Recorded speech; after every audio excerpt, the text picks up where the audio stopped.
వాగర్థావివ సంపృక్తౌ వాగర్థ ప్రతిపత్తయే జగతః పితరౌ వందే పార్వతీ పరమేశ్వరౌ. వామే భూమిసుతా పురశ్చ హనుమాన్ పశ్చాత్ సుమిత్రాసుతః శత్రుఘ్నో భరతశ్చ పార్శ్వదలయోః వాయువాదికోణేషు చ సుగ్రీవశ్చ విభీషణశ్చ యువరాట్ తారాసుతో జాంబవాన్ మధ్యే నీలసరోజకోమలరుచిం రామం భజే శ్యామలం. శ్రీరామం భజే శ్యామలం. దూరీకృత సీతార్తి ప్రకటీకృత రామవైభవస్ఫూర్తి దారిత దశముఖ కీర్తి పురతో మమ భాతు హనుమతో మూర్తి. నమో మహద్భ్యో ఋషిభ్యో గురుభ్యో నమః. జాంబవత్ సుగ్రీవ హనుమత్ సీతాలక్ష్మణ భరత శత్రుఘ్న పరివార సమేత శ్రీరామచంద్ర పరబ్రహ్మణే నమో నమః. ప్రతివాడు కూడా జయం కావాలని కోరుకుంటాడు. జయం అంటే ఏంటో కాదు, మనం ఏ పని చేస్తామో అందులో సంపూర్ణలం కావాలి, అదే జయం. అందుకని 10 మందిని కొట్టి బాధి నిలవడమే కాదు జయం అంటే. ఏ పని చేస్తామో అందులో సక్సెస్ కావాలి, అదే జయం. అంతేకాదు ధర్మ అర్థ కామ మోక్షాలు 4 పొందితే జయం. ఇప్పుడు రామని 3 మార్లు అన్నావు కదా, జయని 3 మార్లు కలుపు దీనికి అన్నాడు. కలిపితే ఒక మంత్రం తయారవుతుంది. ఆ మంత్రము శక్తివంతమై జయాన్ని కలిగిస్తుంది అని సమర్థ రామదాసు ఛత్రపతి శివాజీకి ఉపదేశించాడు ఆ మహామంత్రాన్ని. ఆ మహామంత్రం భారతీయులందరూ నేటి నుంచి ఉపాసించాలి. భారతదేశ సనాతన ధర్మం మళ్ళీ తిరిగి పురోభివృద్ధిని సాధించాలి. అది ఆ మంత్రమే శ్రీరామ జయ రామ జయ జయ రామ. అది మంత్రం. ఇక్కడ 3 మార్లు జయ ఉంది చూడండి. శ్రీరామ అది అలాగే పెట్టాలి. జయ రామ జయ జయ రామ అంటే జయ డెవలప్ అవుతుంది. శ్రీరామ జయ రామ జయ జయ రామ. జయ జయ అనగానే పునరుక్తి వల్ల శక్తి వస్తుంది. అక్కడ అలా పెట్టాడు. మొట్టమొదటి శ్రీ పెట్టాడు, తర్వాత జయ పెట్టాడు. శ్రీ ఎవరు? సీతమ్మ. అది తెలుసుకోవాలి. శ్రీ అనగా సీతమ్మ. మానిషాదలో చెప్పుకున్నాం కదా. కానీ శ్రీరామ రామ రామ అంటే సీతా సమేత రామ. కానీ శ్రీ కల్పగానే అంత గొప్పగా ఉన్నదండి. రామ అని కేవలం రామ చేస్తే మోక్షం తప్పేది రాదు. కానీ స్త్రీ కలిపితే ఐహిక సుఖాలతో పాటు మోక్షం వస్తుంది. అది తెలుసుకోవాలి ఇక్కడ. అందుకే శ్రీరామ రామ రామ మహామంత్రం. దీన్ని జయ కలిపితే మరొక మంత్రం. ఇప్పుడు ఎన్ని మంత్రాలు వస్తున్నాయి. ఇప్పుడు మరొక మంత్రం చెప్పుకుంటున్నాం. రామాయ రామభద్రాయ రామచంద్రాయ వేధసే రఘునాథాయ నాథాయ సీతాయ పతయే నమః. ఇది కూడా మంత్రశాస్త్రంలో శ్లోకాలు. ఎవరో మామూలుగా శ్లోకాలుగా రాసినవి కావు. మంత్రశాస్త్రంలో వీటికి వివరణ కూడా ఉందండి. అది చెప్పడం. రామమంత్రాలు ఎన్నున్నాయో ఇప్పుడు ఇన్ని చెప్తున్నా. మీరు అన్నీ చేసుకోండి, ఏ ఒక్కటో గట్టిగా చేసుకోండి అంతే. రోజు ఇవి కొన్ని మార్లు అనుకోగలిగితే ఎక్కడ కూర్చుంటే అక్కడ, ఎలా ఉంటే అలా అనుకోవచ్చు రామనామం. పెద్ద పెద్ద నియమాల్లో కానీ కనీసం స్నానం చేయడం లాంటి నియమాలు ఉండాలి. ఉదయం 8 వరకు స్నానం చేయకుండా తిరుగుతూ ఉంటే వాడిని ఏ దేవుడు బాగు చేయగలడండి ఇక్కడ. కానీ బ్రాహ్మీ ముహూర్తం లేవడం, రామనామస్మరణ చేసుకొని ఇవన్నీ చేయండి. రామాయ రామభద్రాయ రామచంద్రాయ. ఎన్ని రాములు ఉన్నాయండి ఈ శ్లోకంలో? రామాయ రామభద్రాయ రామచంద్రాయ వేదసే రఘునాథాయ నాథాయ సీతాయ పతయే నమః. రామనామం ఎన్ని మార్లు వచ్చింది? 3 మార్లు వచ్చింది కదా. పరిశీలించండి. మొదట రామాయ రాముడికి, రామభద్రాయ చాలా విశేషమైన మాట అన్నాడు. రామభద్రుడని పేరు ఎందుకు ఆయనకు వచ్చింది? భద్రాచలం దానిపై ఉన్నాడు. రాముడికి రామభద్రుడి పేరు ఎందుకు వచ్చిందంటే ఒక్కొక్కరు ఒక్కొక్క అర్థం చెప్తారు. భద్రుడని రాముడి దగ్గర మంత్రి ఉన్నాడు, సందేహం లేదు. ఆ భద్రుడి పేరు రాముడితో కలిపి రామభద్ర అన్నారు అని కొందరు చెప్తున్నారు. కానీ అలాంటి కథలేవి రామాయణంలో కానీ పురాణాల్లో కానీ లేవు, గుర్తుపెట్టుకోండి. మరి రామభద్రుడు ఎందుకు అన్నారు? వేదాల్లో రామకథ చెప్పారు, అది రహస్యం. జరగబోయే రామకథని వేద ఋషులు ఏనాడో చెప్పారు. అందులో రాముడి గురించి వేదం ఏం చెప్తుందంటే భద్ర శబ్దంతో వాడింది. భద్రో భద్రయా సచమానా ఆగాత్ అన్న మంత్రం ఉంది. ఆ మంత్రంలో రామకథ చెప్పారు. రాముడు భద్రుడు, భద్రుడు భద్రతో కలిసి అడవికి వెళ్ళాడు అని చెప్తుంది వేదం. భద్రుడు భద్రతో కలిసి అంటే భద్రుడు అంటే మంగళము కలిగించువాడు, క్షేమము కలిగించువాడు. అంటే క్షేమం కలిగించడమే ఆయన స్వభావం అండి. ఎలాగైతే వెలుగునివ్వడం సూర్యుడికి స్వభావమో మంచినివ్వడం రాముడి స్వభావం. తెలుసుకోండి ఇక్కడ. రాముడు అంటేనే మంచి చేసేవాడు రాముడు, క్షేమమిచ్చేవాడు రాముడు. అది రామ స్వభావం భద్రం. వాళ్ళ ఆవిడ అంతే భద్ర, అందుకే సుభద్ర ఆవిడ. ఆయన భద్రుడు. కనుక భద్రుడైన రాముడిని వేదం చెప్పింది కనుక రామభద్ర అని కలిపారు ఇక్కడ. అంటే రాముడి అవతారము లోకానికి భద్రం కలిగించడానికి వచ్చింది. అంతేకాదు ఎవడు రాముడిని జపిస్తాడు వాడికి భద్రం ఇస్తాడు రామచంద్రమూర్తి. అందుకే రామభద్రాయ, రాముడు భద్రస్వభావుడు, ఇది చూపిస్తున్నారు. అందుకే భద్రం ఇవ్వడమే ఆయన లక్షణం కనుక భద్రగిరిపై వెలసి ఉన్నాడు. ఇది తెలుసుకోండి ఇక్కడ. రామాయ రామభద్రాయ వేదంలోంచి వచ్చింది శబ్దం. రామచంద్రాయ, రాముడు చంద్రుట్ట. ఏమిటండి ఇది ఈ రహస్యం? నిన్ననే చెప్పుకున్నాం. చంద్రుడిని ఎవడు చూసినా ఆహా అంటాడు. చంద్రుడు అందరికీ చల్లదనాన్ని ఆనందాన్ని కలిగిస్తాడు. కనుక చంద్రుడిని చూసినప్పుడు ఏ ఒక్కడు కూడా ఏదోలేండి అనుకోడు. ఎవరికైనా సరే చంద్రుడు ఆనందం కలిగిస్తాడు. అలా అందరికీ ఆనందం కలిగించేవాడు రామచంద్రుడు. అంతేకాదు చంద్రుడికి 16 కళలు కదా. సరిగ్గా వాల్మీకి నారదుడిని అడిగిన ప్రశ్నల్లో 16 గుణాలు చెప్తాడు. ఈ 16 లక్షణాలని 16 కళలు కలిగిన రామచంద్రుడు తెలుసుకోవాలి ఇక్కడ. ఇప్పుడు అసలు యోగ రహస్యంలోకి వెళదాం. చంద్ర అనేది శ్రీ విద్యతో అనుబంధం ఉన్న వాళ్ళైతే సహస్రారంలో పరమాత్మ చంద్రబింబ రూపంలో ఉంటాడు. ఇంతవరకు యోగపరంగా రామ అన్నాం కదా. ఆ రామపరంగా చూస్తే సహస్రార కమలంలో చంద్రస్వరూపుడి ప్రకాశించేవాడు రామచంద్రుడు. యోగపరంగా ఇది అర్థం అండి. ఇన్ని అర్థాలు రామచంద్రనామంలో మనం తీసుకుంటున్నాం. ఇప్పుడు రామాయ రామభద్రాయ రామచంద్రాయ. రామ పరమాత్మ ఆయన భద్రం కలిగించడం కోసం వచ్చాడు గనక అవతరించాడు రామభద్రుడు. అవతరించిన వాడు అందరికీ ఆనందం కలిగించాడు గనక రామచంద్రుడు. ఇది అవతరించాడని మామూలు వాడు అనుకుంటున్నారా? వేధసే, వేధసే అంటే సృష్టికర్త అయిన వానికి, ఇది అర్థం. సృష్టికర్త, వేధసే అంటే సృష్టికర్త. ఇవాళ మనకు రాముడుగా దశరథ పుత్రుడిగా వచ్చినవాడు సృష్టిని కలిగించిన వాడు కనుక వేధసే. ఈ వేధసే అయిన వాడు ఎలా అవతరించాడు? రఘునాథాయ, రఘువంశంలో ప్రభువుగా అవతరించాడు. కనుక ఆయన ఎవరికి ప్రభువు? రఘువంశంలో ప్రభువు. తప్పురా బాబు, రఘువంశంలో అవతరించిన జగత్తుకే ప్రభువు కనుక రఘునాథాయ అని మేము చెప్పినా నాథాయ అంటే జగత్తుకే నాథుడు కనుక నాథాయ. రఘునాథుడు జగత్తుకి నాథుడు నాథాయ. ఎంత రాముడైనా మా సీతమ్మ పక్కనుంటేనే నమస్కరించాలి కనుక సీతాయా పతయే నమః. ఇప్పుడు చూడండి, ఇంతవరకు తెలియక చేశారు, ఇంకా తెలిసి చేయండి. తెలిసి చేస్తే ఆనందమే కాదు, శక్తి ఎక్కువ. కనుక రామాయ రామభద్రాయ రామచంద్రాయ వేధసే రఘునాథాయ నాథాయ సీతాయా పతయే నమః. శ్రీరామ రామ రామేతి రమే రామే మనోరమే సహస్రనామ తత్తుల్యం రామనామ వరాననే. ఇంతవరకు 2 అర్థాలు చెప్పుకున్నాం, 3 మంత్రాలు చెప్పుకున్నాం. అంతేకాదు మరొక మంత్రం ఆపదామపహర్తారం దాతారం సర్వసంపదాం లోకాభిరామం శ్రీరామం భూయో భూయో నమామ్యహం. ఇందులో స్పష్టంగానే తెలుస్తోంది ఎలాంటి ఆపదలనైనా పోగొట్టేవాడు రాముడు. అందుకే కష్టం కలిగినప్పుడు రామస్మరణ చేస్తే వెంటనే ఆదుకుంటాడు స్వామి, అందులో సందేహం లేదు. ఆపదామపహర్తారం దాతారం సర్వసంపదాం, అన్ని సంపదలు ఇస్తాడు ఆయన. ఎందుకంటే సీతా మహాలక్ష్మి ఆయన పత్ని. ఇక లోకాభిరామం శ్రీరామం. అభిరాముడు అంటే అన్ని విధాల అందగాడని అర్థం. అభిరామ అన్ని విధాల అందగాడు. లోకములో అన్ని విధాల అందగాడైన వాడు వాడొక్కడే, వాడి శ్రీరామం. సీతా సమేతుడైన రాముణ్ణి భూయో భూయో నమామ్యహం, మాటి మాటికి నమస్కరిస్తున్నాను అన్నాడు ఇక్కడ. ఇది ఆ శ్లోకానికి ఉన్న అర్థం. ఇన్ని రకాల అర్థాలు చెప్పుకుంటూ ఉపనిషత్తులో రామనామానికి మరొక అర్థం చెప్పారు. చూడండి ఎన్ని విశేషాలు ఉన్నాయో. రాజతే స్వే మహిమ్ని ఇది రామ, ఇది అర్థం చెప్పింది ఉపనిషత్తు. రాజతే స్వే మహిమ్ని, ఇందులో రాజతే అనే దాంట్లో మొదటి అక్షరం తీసుకోండి, మహిమ్ని అనే దాంట్లో మొదటి అక్షరం తీసుకోవాలి. తీసుకుంటే ఏమైంది? రామ అయింది అన్నాడు ఇక్కడ.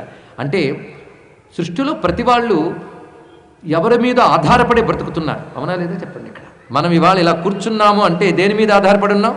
నా కాళ్ళ మీద నేను నిలబడ్డానండి అన్నాడు, కానీ కాళ్ళు భూమి మీద నిలబడ్డాయి. భూమి కూడా దేని మీద ఆధారపడింది? ఆలోచించండి. ఇక్కడ సర్వ సృష్టి దేని మీద ఆధారపడింది అంటే భగవంతుని మీద.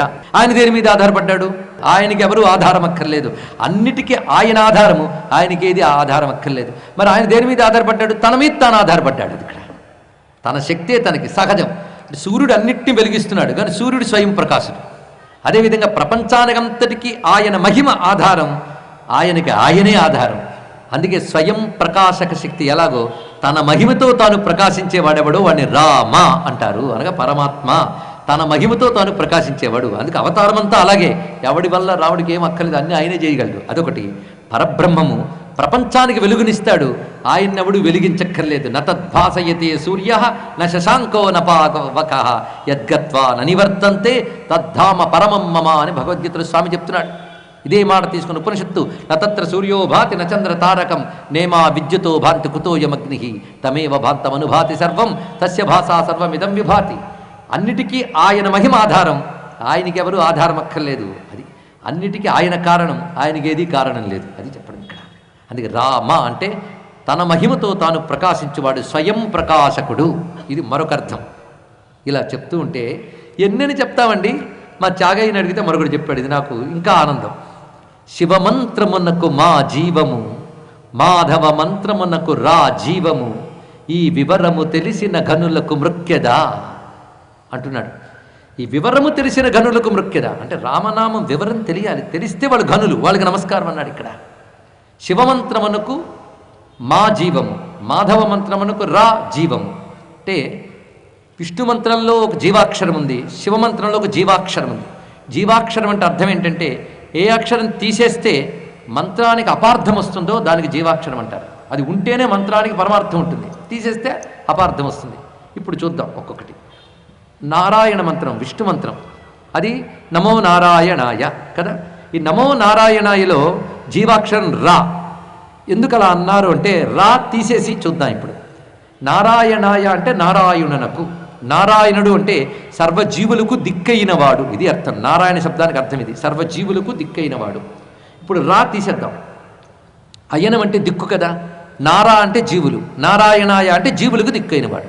ఇప్పుడు రా తీసేస్తే నా అయనాయ అంటే దిక్కు లేకుండా ఉండడానికి అని అర్థం వస్తుంది ఇక్కడ. ఏంటి జపం చేస్తాను? నాయనాయ, నాయనాయ అంటే దిక్కు లేకుండా ఉంటాను, ఇది అర్థం ఇక్కడ. దిక్కు లేకపోతే ఏమవుతాం? దిక్కు లేని వాళ్ళు అవుతాం. అందుకు రా అక్కడ జీవాక్షరం, అది తీసేస్తే దిక్కు లేకుండా పోతాం, అర్థమైంది కదా. ఇప్పుడు నమశివాయలోకి వెళదాం. నమశివాయలో మా జీవాక్షరం, ఎందుకంటే శివ అంటే శుభము, నమశివాయ అంటే శుభస్వరూపుడైన భగవంతుడికి నమస్కారము. నమశివాయ. మా తీసేస్తే న శివాయ అంటే శుభము కొరకు కాదు అని అర్థం. అంటే అన్ని అమంగళాలే. నశివాయ అంటే అశుభాలు, నాయనాయ అంటే దిక్కు లేకుండా పోతాం. కనుక శుభం కలవాలంటే మా ఉండాలి, దిక్కు ఉండాలంటే రా ఉండాలి. కనుక నారాయణాయలో జీవాక్షరమైన రా, నమశివాయలో జీవాక్షరమైన మా, రెండూ కలిపితే రామా నారయ్య. అందుకే రామ అనగానే శివ విష్ణువులు ఇద్దరూ కలిసిపోతారు. ఇంకో రహస్యం చెప్తాడు శివుడు. అకార ఉకార మకారాలు ఓంకారం, రకార అకార మకారాలు రామ. ఈ మూడు బ్రహ్మ విష్ణు రుద్రుల్ని తెలియజేస్తున్నాయి. కనుక రాముడు అనగా బ్రహ్మ విష్ణు రుద్రుల్లో ఒకడైన విష్ణువు కాదు, బ్రహ్మ విష్ణు రుద్రులు ఒక్కటైన విష్ణువు రాముడు. అందుకే రాముడే బ్రహ్మము, రాముడే విష్ణువు, రాముడే శివుడు. శివుడవో మాధవుడవో కమలభవుడవో ఎవరిని నిర్ణయించిరిరా, నిన్నెట్లా ఆరాధించిరిరా నరవరులు. ఎందుకు త్యాగయ్య అన్ని మార్లు వస్తున్నాడంటే తారక మంత్ర సిద్ధి పొందాడు గనక రామనామాన్ని ఇంతగా చెప్పగలిగాడు. తారక మంత్రం రుచి తెరిస్తే రామనామం రుచి తెరుస్తుంది, వాడు ఆ వ్యాఖ్యానాన్ని ఆనందిస్తాడు, తెలుసుకోవాల్సింది. అటువంటిది రామ. అందుకే అది తారక మంత్రం అయిపోయింది. ఓంకారమై తారకమైతే అకార ఉకార మకారాత్మకమైన ఓంకారం రకార అకార మకారాత్మకమై ముక్తినిస్తోంది గనక రామ అనగా ఇంత ఉన్నదయ్యా. అందుకే ఎప్పుడు రామ రామ అనుకుంటూ బతికే చాలు, దానితో ఎన్నైనా పొందవచ్చు. అందుకే రామ నామ మణ్ దీప్ ధరు దేహ జీహకి ద్వార్ తులసి భీతర్ బాఘెరుహు ఓ సాహసి ఉజియార్ అంటాడు తులసిదాస్ రామచరిత మానస్లో. ఏం చెప్తున్నాడు చూడండి. రామ అనే మణి దీపాన్ని ఎప్పుడు నీ నోట్లో పెట్టుకున్నాడు. జీహి దేహికి ద్వార్ అన్నాడు ఇక్కడ. పూర్వం రోజుల్లో ఈ కరెంట్లు లేని రోజుల్లో ఇంట్లో ద్వారం దగ్గర దీపం పెట్టేవారు రాత్రిపూట. దీన్ని ద్వార్దేహిళి దీపం అంటారు. ద్వారం దగ్గర దీపం పెడితే బయటికి వెలుగుంటుంది, లోపలికి వెలుగుంటుందట. అలాగే ద్వారం దగ్గర పెట్టిన దీపం లోపలికి బయటికి వెలుగునిస్తుంది. అలాగే మనకి లోపల బయట కూడా చీకటే ఉంది. లోపల అవిద్య, బయట భగవంతుడే అంతటా అని చెప్తున్నా భగవంతుడిని తెలుసుకోలేకపోతున్నాం, అది అజ్ఞానం. కనుక లోపల చీకటే బయట చీకటే. కనుక ఈ లోపల బయట చీకటి పోవాలంటే ద్వారంలో దీపం పెట్టాలి కదా. కనుక లోపల చీకటికి బయట చీకటికి ద్వారం ఏదయ్యా అంటే నీ నోరు అనే ద్వారం దగ్గర రామ అనే మణిదీపం పెడితే నీ లోపల చీకటి బయట చీకటి కూడా పోతుందయ్యా అంటున్నాడు తులసీదాస్. ఎంత గొప్ప మాట. అంటే ఏ బ్రహ్మజ్ఞానం అనే దీపం ఉంటే నీకు మోక్షం లభిస్తుందో అది ఇవ్వగలిగే శక్తి రామనామానికి ఉన్నది. ఇన్ని రకాలైనటువంటి విషయాలు చెప్పారు. అదే శాస్త్రం మరొక మాట చెప్తుంది, దాన్ని అందిపుచ్చుకున్నాడు రామదాసు. రా అని అనగానే నోరు తెరుచుకుని పాపాలన్నీ బయటకు పోతాయి. బయటకు పోతే మళ్ళీ వెంటనే లోపలికి వచ్చే ప్రయత్నం చేస్తాయి. అవునా లేదంటే దోమలు ఉన్నాయి, మీరు తలుపు తీయగానే బయటకు పోతాయి. అలాగే తీసి ఉంచండి మళ్ళీ లోపలికి వచ్చేస్తాయి. అందుకే రా అనగానే బయటకు పోతే రామ్ అనగానే మూసుకుపోతుంది. రా అనగానే బయటకు పోయిన పాపాలు మళ్ళీ లోపలికి రాకుండా రామ్ అని మూసేసేవిటారు. ఎంత గొప్పగా చెప్పాడు చూడండి ఇక్కడ. కనుక రా అనగానే పాపాలు బయటకు పోయి మా అనగానే లోపలికి రాకుండా పోతాయన్నాడు. ఇదో ఒకటి. ఇప్పుడు ఇంకోటి చూపిస్తున్నాం. రామ అనేది ఏం చేస్తుందో చూద్దాం. మొదట అగ్ని కదా. అగ్ని ఏం చేస్తుందంటే నీ లోపల పోగు చేసుకున్న పాపాలు దోషాలు దగ్ధం చేస్తుంది. ఎందుకంటే లోపల దోషం పోవడమే ముందు కావాలి, అంతే కదా. ఏదైనా జబ్బు చేసిన నిజమైన డాక్టర్ ఏం చేస్తాడంటే నీ లోపల ఉన్న మాలిన్యం బయటకు పోయి పని చేస్తాడు, తర్వాత ట్రీట్మెంట్. కనుక రా అనగానే ముందు అగ్ని ఏం చేస్తుందంటే లోపలికి వెళ్ళి, రా అగ్ని కదా, నీ లోపల ఉన్న ప్రతి దోషాన్ని దగ్ధం చేసి పారేస్తుంది. ఇక్కడ ముందు పాపాలు దహిస్తే కానీ జ్ఞానం చెప్పినా అర్థం కాదు, తెలుసుకోండి ఇక్కడ. అది కొంతమంది ఏదో చెప్పారు కానీ అర్థం కాలేదంటే పాపాల చెత్త అంతుందని అర్థం, తెలుసుకోండి ఇక్కడ. ఇక్కడ ముందు పాపాల దహనం కావాలి, దోషాల దహనం కావాలి. అనలంబై దొసగుల్ దహించు. రా అనే అగ్ని బీజము నీ లోపల ఉన్న పాపాలని దహించి వేస్తుంది. అప్పుడు ఆ అనే సూర్య బీజము జ్ఞానం అనే కాంతినిస్తుంది. కనుక పాపాలు దహనం చేస్తాడు అగ్ని, జ్ఞానం అనే కాంతినిస్తాడు సూర్యుడు. అక్కడితో అయిపోయిందా? చల్లదనము, శాంతి, ప్రసన్న భావం కలవాలి కదా. చంద్రబీజమైన మకారం ఏం చేస్తుంది? ఆ శాంతిని, చల్లదనాన్ని ఇస్తుంది. కనుక రామ అన్నప్పుడు రకారమైన అగ్నిని, పాపాలని దహనం చేస్తుంది. అకారమనే సూర్యుడు నీకు జ్ఞానమనే కాంతినిస్తాడు. మకారమనే చంద్రుడు నీకు శాంతిని, చల్లదనాన్ని, తృప్తిని ఇస్తాడు. ఇది రామ అనే దాంట్లో జరిగేటువంటి ప్రక్రియ. ఇన్ని మహిమలు కలిగిన రామనామానికి నమస్కారం చేసుకుంటూ ఇంకా రామనామం విడిచిపెట్టగలమా? అలాంటి రామ రామ రామ రామను తరించిపోవడానికి రామనామ రుచి తెలిసిన శివుడే సాక్షి మనకి ఇక్కడ. అందుకే ఆయన అందరికీ రామనామాన్ని ఉపదేశించాడు. అర్థం కాలేదు అంటే ఏదో అర్థం చెప్పడానికి ప్రయత్నిస్తాడు. అయినా అర్థం కాకపోతే చేస్తూ ఉండు, నీ పాపాలు పోయి ఎప్పుడూ అర్థం అవుతుంది అన్నాడు ఇక్కడ. అది రామనామానికి అంత దివ్యమైనటువంటి అనుభూతి కలది కనుకనే రామతత్వం వ్యాఖ్యానించగలిగేవాడు శివుడు ఒక్కడే, ఇంకోటి చెప్పలేరు. ఇవాళ మనం చెప్పుకోగలిగమంటే శివానుగ్రహమే. అందుకే రామనామ రుచి తెలిసిన వాడు గనకనే శివుడు హనుమంతుడై దాన్ని జపం చేసి మనకు అనుగ్రహించాడు. ఇది తెలుసుకోవాల్సింది ఇక్కడ. అటువంటి భవ్యమైన ఆ రామనామానికి నమస్కారం చేస్తూ ఆ రామనామం పరమ ప్రీతితో వశిష్ఠుడు పెట్టాడు అన్నారు ఇక్కడ.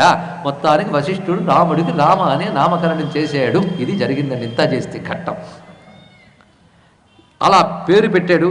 ఆడి తర్వాత మిగిలిన వారికి లక్ష్మణుడు, భరతుడు, శత్రుఘ్నుడు అని పేరు పెట్టారు. నిజానికి 4 కూడా యజ్ఞస్వరూపమైన నామాలే, ఇది తెలుసుకోవాలి. భరతుడు అంటే యజ్ఞాగ్ని, లక్ష్మణుడు అంటే లక్ష్మణో లక్ష్మి సంపన్న అని అర్థాన్ని చెప్పాడు. సర్వ శుభలక్షణాలు ఐశ్వర్యము కలిగినవాడు, అది లక్ష్మణుడు. శత్రునాశనం చేసేవాడు శత్రుఘ్నుడు. యజ్ఞం ద్వారా మనం కోరుకున్నది అదే. ఒకటి ఐశ్వర్యాలు కలగాలి, శత్రువులు పోవాలి. అది మొత్తం 4 బాగా అర్థం చేసుకోవాలి. 4 చతుర్వ్యూహ చతుర్గతి అని విష్ణువు చతుర్వ్యూహాలతో అవతరించాడు. చతుర్వ్యూహాల్లో మొదటిది వాసుదేవ వ్యూహం, మిగిలిన ప్రద్యుమ్న, అనిరుద్ధ, సంకర్షణ. ఆ ప్రద్యుమ్న, అనిరుద్ధ, సంకర్షణ అనబడేటటువంటి ఆ 3 లక్ష్మణ భరత శత్రుఘ్నులు తెలుసుకోవాలి ఇక్కడ. సంకర్షణ అనంతుడైన ఆదిశేషువు, ఆయన లక్ష్మణస్వామి. ఇక ప్రద్యుమ్న ఆ తేజస్సు భరతుడు. అనిరుద్ధ దేన్నైనా నిరోధించగలడు, వాణ్ణవుడు నిరోధించలేడు, వాడు శత్రుఘ్నుడు. చూడండి ఇక్కడ. కానీ వాసుదేవ, సంకర్షణ, ప్రద్యుమ్న, అనిరుద్ధ, వీరే రామ, లక్ష్మణ, భరత, శత్రుఘ్న. వీళ్ళు మన శరీరంలో మనోబుద్ధి అహంకార చిత్తములకు అధిపతులు. కనుక ఎవరైతే ఈ 4 స్మరిస్తారో వాళ్ళ మనోబుద్ధి అహంకార చిత్తాలతో కూడా అంతఃకరణ బాగుపడుతుంది. వాసుదేవుడు రాముడు. సంకర్షణ అనే తేజస్సు ఆదిశేషుల్లో ఉంటుంది. ప్రద్యుమ్న తేజస్సు దివ్యమైన శంఖంలో ఉంటుంది, అతడు భరతుడు. ఇక అనిరుద్ధ తేజస్సు సుదర్శన చక్రంలో ఉంది, ఆయన శత్రుఘ్నుడు. పరిశీలించండి ఇక్కడ. కనుకనే పెద్దలు ఈ లక్షణాన్ని కూడా చెప్తారు. ఇక్కడ చతుర్వ్యూహ చతుర్గతి అనేటువంటి పద్ధతిని కూడా ఇక్కడ మనం స్వీకరిస్తూ నారాయణుడు చతుర్వ్యూహ స్వరూపుడు అవతరించాడు. అందులో పూర్ణ బ్రహ్మము వాసుదేవ బ్రహ్మము, అతడు రామచంద్రమూర్తి.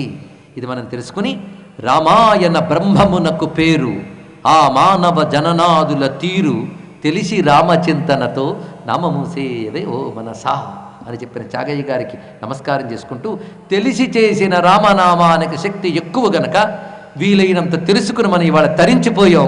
సూర్యచంద్ర అగ్నిమయమై ఉన్నటువంటి ఆ రామ తేజస్సు మన భారతదేశానికి, సనాతన ధర్మానికి రక్షణ కలిగించుగాక అని మనం ప్రార్థన చేసుకుంటూ రామచంద్రమూర్తి నామకరణం జరిగింది. తేషామపి మహాతేజ రమస్సత్య పరాక్రమ ఇష్ట సర్వస్య లోకస్య శశాంక ఇవ నిర్మల. రామచంద్రమూర్తి ఈ నలుగురు గొప్పవాళ్లే, అందులో మహా తేజస్వి రాముడు. ఆయన సర్వలోకమునకు ఇష్టుడు, అందరికీ ఇష్టమేవాడు. ఎందుకంటే ప్రతివాడికి నేననే వస్తువు ఇష్టమే కదా, అందరికీ ఆత్మవస్తువు ఇష్టమే, వాడే రాముడు. అది చెప్పడం ఇక్కడ. అందుకని ఆత్మారాముడు. సర్వప్రియకరస్తస్య రామస్యాపి శరీరత లక్ష్మణో లక్ష్మీ సంపన్నో బహిప్రాణ ఇవాపర. ఒక్కొక్క స్వరూపాన్ని ఎలా అర్థం చేసుకోవాలో చెప్తున్నాడు. రాముడు అందరికీ ఇష్టమైతే ఆ రాముడే తనకి ఇష్టము అని బ్రతికేవాడు లక్ష్మణుడు. అందుకే నిజమైన భక్తికి ఉపాసనకి లక్ష్మణుడే పెద్ద ఉదాహరణ. రాముడి బాహ్య ప్రాణంలో ఉన్నట్టు లక్ష్మణుడు బహిప్రాణ ఇవాపర, రామాంకితమైన జీవనమైనది. అదేవిధంగా భరత శత్రువులు కూడా రామభక్తులు అలా ఉన్నారు. వీళ్ళందరూ కూడా మొత్తానికి దివ్య తేజోమూర్తులై దివ్య గుణములు కలిగిన వారై వశిష్ఠుని యొక్క ఆధ్వర్యంలో అన్ని రకాల అనుగ్రహాలని పొందుతూ విద్యలు నేర్చుకుంటున్నారు. తే యదా జ్ఞాన సంపన్నా సర్వే సముదితా గుణై హ్రీమంత కీర్తిమంతశ్చ సర్వజ్ఞాదిర్గదర్శినః. ఈ బాలరాముడు ఎదుగుతుంటే ఆ అందం ఉంటుందండి, ఎంత విశేషమైన అంశము. అన్ని విద్యల్లో నేర్పరులై సర్వప్రభావవంతులై రామలక్ష్మణ భరతశత్రుఘ్నులు తేజరిల్లుతూ ఉండగా వాళ్ళతో ఆడుకోవాలి మనం. అప్పుడే తొందరగా కథలోకి వెళితే ఎలాగా, తీరిగ్గా వెళ్ళాలి ఆడుకుంటూ. ఎవరు ఆడుకున్నారయ్యా వాళ్ళతో? నిజానికి అంత పరమాత్మ పసివాడి తారాడుతూ ఉంటే చూడడం ఒక భాగ్యం, పట్టుకోవడం మరొక భాగ్యం, ఎత్తుకుని ముద్దు పెట్టుకోవడం ఇంకో భాగ్యం. తళుకు చెక్కుల ముద్దు బెట్ట కౌసల్య తపమేమి చేసెనో తెలియా అంటున్నారు త్యాగయ్య. ఈ మాట అన్నప్పుడు త్యాగరాజు హృదయం కౌసల్య అయిపోయి రాముడిని ఎత్తుకుని ముద్దు పెట్టింది. చూడండి ఇక్కడ. ఇక దశరథుడు ఉన్నాడే, అతనంత గొప్పవాడు. దశరథుడు శ్రీరామ రరాయని పిలువ తపమేమి చేసెనో తెలియా. ఆయన ఎత్తుకోలేకపోయాం, ఆయన చూడలేకపోయాం. కనీసం శ్రీరామ జయరామ శృంగార రామయని చింతింపరాదే మనస అంటారు త్యాగయ్య. రాముడి చేత మాట్లాడిస్తుందట. నిజంగా ఈ పద్యాన్ని ఎంత అందంగా చెప్తున్నారు విశ్వనాథ వారు. చూడండి, మనం కూడా ఒక్కసారి ఆడుకోవచ్చు. రాముడికి స్నానం చేయించి బట్టలు తొడిగి రాముడి చేత మాట్లాడిస్తుంది తల్లి. చిన్నపిల్లలు అప్పుడప్పుడే మాటలు నేర్చుకుంటున్నప్పుడు తల్లి మాటలు నేర్పడం. నీ పేరేంటి నాయనా అందిట. లాములు అన్నట్టే. నాన్నగారి పేరు దాచాతమాలాలు. ఎంత బాగుంది చూడండి ఇక్కడ. మరి నా పేరు అందిట. కౌసల్య అనడం కష్టమండి పిల్లలకి. దాచాతమాలాలు లాములు బాగుంది, కానీ కౌసల్య అనలేక అమ్మ అని అన్నాడు. అనగానే అమ్మ కాదు కౌసల్య, ఏది అను అను అన్నదిట. అనాలని ప్రయత్నించాడు, కానీ చిన్నపిల్లాడుగా అనలేకపోయాడు. అనలేకపోయాడు. అనలేకపోయి ఏడ్చేశాడు. ఆ ఏడుపు చూసి తట్టుకోలేక కౌసల్య, అవునులే నా పేరు కౌసల్య కాదు, నేను అమ్మనే అని ముద్దు పెట్టుకున్నది అన్నాడు. ఇక్కడ ఎంత అందమైన భావన. విశ్వనాథ వారు కల్పవృక్షంలో చెప్తున్నారు. తానో లాములు, తండ్రి పేరెవరయ్యా దాచాతమాలాలు, అవులే నా పేరన అమ్మగాలు అనగా కౌసల్య తండ్రి నాగా అనబోయి రాక కనుల నిర్వెట్ట అవునే కానులే అమ్మనే అని సుతున్ కౌసల్య ముద్దాడాడి. ఇక్కడ ఎంత అందమైన భావం. ఇందులో రమ్య భావం ఒకటి ఉన్నదండి.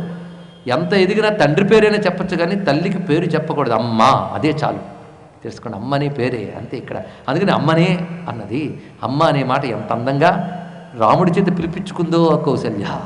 అలా రాముడు పసివాడై బాలుడై ఎదుగుతూ అన్నదమ్ములతో కలిసి సర్వ విద్యలు నేర్చుకుని గుర్రాల్ని నడపడం, రథాల్ని నడపడం, యుద్ధ విద్యలు ఇవన్నీ నేర్చుకుని ఉత్తీర్ణుడై ఇంచుమించు 16 ఏళ్ల సమీప వయస్సుకు చేరుకుంటున్న సమయంలో దశరథుడు సభ తీర్చి రాముడు గొప్పతనం గురించి ఆలోచిస్తూ వీళ్ళకి సరియైన సంబంధాలు చూడాలి అని సభ తీర్చుకుంటూ ఉండగా ఒక్కసారి సభలో వార్తాహరులు వచ్చి, స్వామి బ్రహ్మర్షి అని విశ్వామిత్రులు వారు వస్తున్నారు అని చెప్పారు.